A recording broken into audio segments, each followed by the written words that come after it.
Ассалаумағалейкум. Қалайсыз, жағдайыңыз қалай, жақсысыз ба? Қалай шапқылап жүріп жатсыз ба, аман есенсіз ба? Әлдеке мен сізден өтініш бір просьбасы естіп едім. Ана паспортный права беретін жерде ана біреу права істеп беремін деп,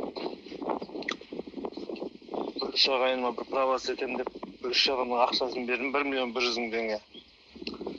Права да жоқ, ақша да жоқ, өзі қашып, ән ақшасын берем, міне права болады, мені зайвалым шығарып жіберді уже ше. Ақшасы да жоқ, шешесі аты Дәулет Қанат деген ағасы істейді орада. Правада посредниктер ғой, былай айтқанда шеше. Оған қандай шара қолданамыз? Оларға мен сотқа беріп не алайын десем, жұмысыма кедергі болады. Өйткені черный ходпен права істеттің деп ше. Жұмысыма кедергі болады. Анандай черный ходпен өзіңді бәле қылып андай ше. Өзің біліп тұрып істеттің анау деген ертең өзім өкіметтің жұмысын істеймін.